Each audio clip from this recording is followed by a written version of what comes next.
Hi, we are here now to continue all the evidence of the truth of the Torah that we showed for like 4 weeks. And I said that there's so much evidence that we can show you, facts, scientific facts, all kinds of facts showing that the Torah was given by Hashem. And I said that it's very simple to show that the Torah is given by Hashem. Maybe we need 15-20 minutes to show the absolute truth of the Torah, where I just have to add, find me anything in other books, religious or non-religious, that are showing facts like that can be proven by anybody. Okay, let's go on. Today we're going to be showing something that's very, very interesting. It's a promise that Hashem made to Am Israel thousands of years ago, and we see this promise in front of our eyes. What's this promise? In Shir HaShirim, Parasha Bet, Midrash Rabbah, it says like this: הנה זה עומד אחר כותלנו. It talks about the Kotel Paradox, the Western Wall. It says, אחר כותל מערבי של בית המקדש. למה שנשבע לו השם שאינו חרב לעולם. ושער הכהן ושער החודה לא חרבו לעולם עד שיחדשם הקדוש ברוך הוא. A promise. From first temple, when the temple was built already, Hashem is promising us that the western wall of the temple will never be destroyed. Never. What remains do we have from the Bet HaMikdash, from the temple? It was first temple destroyed, second temple destroyed. Around what, 2,000 years ago? Around more than 2,000 years ago, 2,700 years ago. Who can promise that there's a building in front of us, the temple? This wall will be destroyed. This wall will be destroyed. Everything will be destroyed except one wall, the western wall. A promise. The western wall will never be destroyed. You know how many wars were against Jerusalem? If you can just bring it up a little bit. Sorry, Moshe. Bring up this thing. Yeah, more, a little more.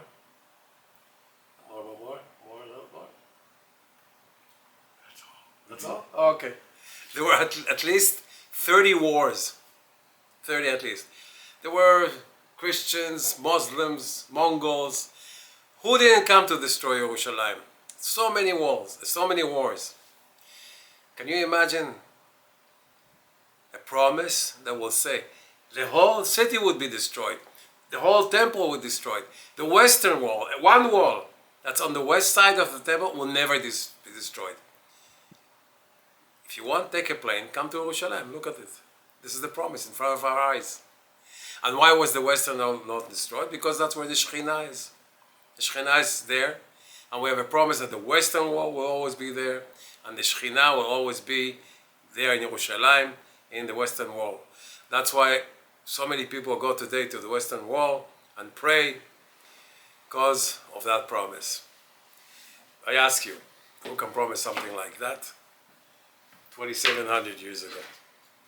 Let's go on and show you another thing. I bet, truthfully, this I should show before Purim. But Purim is already a month and a half from now, and maybe it's a good preparation to see something for Purim. Let's see. This is a very, very amazing example of future in the Torah. The story of Esther, the Megillah in Purim. What happened there? There was a big miracle. HaKadosh Baruch Hu helped Am Israel very, very much. We were delivered from Haman, who wanted to kill all the Jews in Persia. And we have Persia again, Iran again. It's coming back again. It's all recycling of Haman. The same Haman is now here. I just want to show you a hint. His name is Haman is in his name. Khomeini is the one before him. Haman is in his name. So they're all reincarnations of these terrorists. They are coming back to, Chas v'Shalom, destroy the Jewish people. And I think his end, I'm sure his end will be like Haman also. Bezrat Hashem. Okay. In the Megillah, it says something very, very interesting. Esther is talking to the king, to Achashverosh. And she asked him to kill all the sons of Haman. He killed all of them. They were all hanged. And then after this is finished and they're killed, she asks again to kill these 10 sons of Haman. Here it says this.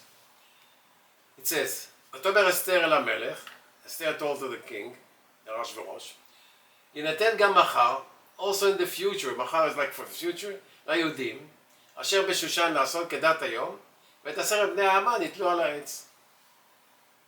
She's asking again for them to be hanged, but they were hanged already. They died. Why is she asking again for them to be hanged? Let's see something very interesting in the Megillah.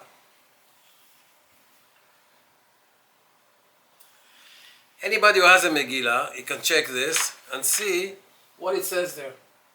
When it comes to the 10 kids of Haman, yeah, it says like this.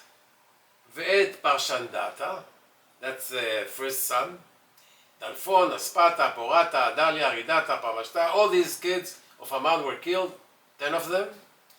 And if you know this in your own Megillah, you'll see something amazing. In this first name, the Taf over here is in a small letter. The Shin in Parmashta is also in a small letter, Shin. If you're looking at the iPhone or whatever, just close it up and you'll see it better than what I'm showing. That here, Parshandata, also in a small letter. Maybe you can raise it up. And so we have Taf Shin, Taf Shin Nun, Parshandata, Taf Shin Nun in small letters. And nobody really understood why are these letters small. But let's see something very, very interesting. Remember, Esther wanted the 10 kids of Haman to be hanged again. When did this happen? Look at something very, very interesting. Nuremberg trials, 1946. The year 5707, Hey Tav Shin Zayin.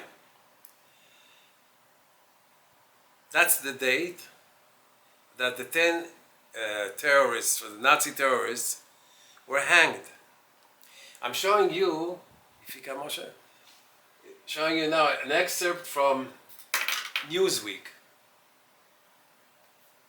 The next one. Yeah, here it is. I'm sorry, it's very, very in the small letters, but I'll read it to you. This is the date. Hef Tashin Zet, 1946, October 18, 1946. That's when they were hanged. And here's a Newsweek, October 28, 1946, Foreign Affairs, page 45. I'll read it to you because it's hard to see. It's a very, very old excerpt. It says like this. There were 11 Nazis that were supposed to be hanged. One of them committed suicide. The same thing happened with Haman. He had 10 kids and he had one daughter. In the Megillah it says that the daughter committed suicide when she threw on Haman, she threw all the garbage, and she thought that she's throwing it on Mordechai. It turned out to be Haman. She was so embarrassed, she killed herself. She threw herself from the window. So there were 10 left. 10 people, Nazis, in Nuremberg trial. And here is the excerpt of Newsweek.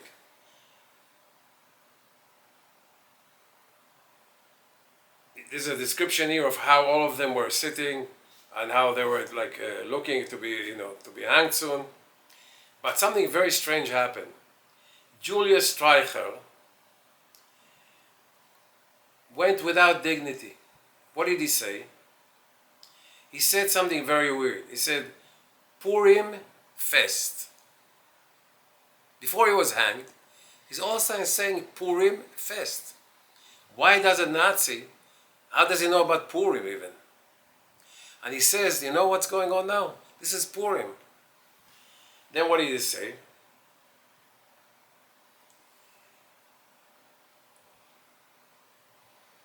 He said, Hi Hitler, and then, and he said, Purim Fest, he started shouting, Purim Fest 1946. So, let's explain what's going on here. First of all, what I showed you there, the Tafshin Nun, is the date of these 10 Nazis that were being hanged. So Esther, in the Megillah, with the 10 names of the people that were hanged from the kids of Haman, there was a date, Tafshin Nun, that's the date of 1946, where the 10 Nazis were hanged. So I'm just saying a theory, I didn't see it, but it could be very, very well that these are reincarnations of the 10 kids of Haman. And why would one of them scream Purim Fest 1946? What does that mean? Exactly. He knew from his soul, whatever, nefesh, that this is a reincarnation, and they're bringing back what happened with Haman, and this is again 10 of the Haman kids that were these Nazis were killed at that time. It's something very amazing for Purim. I'm gonna end it here because we are in short in time. Watch us to go. We have to go. We're gonna continue Be'ezrat Hashem next week, and I'll show you some more facts about the Torah and the absolute truth, and Hashem, how He's giving us all the facts to see that there's nothing else in the world that's truthful except the Torah. We're going to continue next week. Thank you.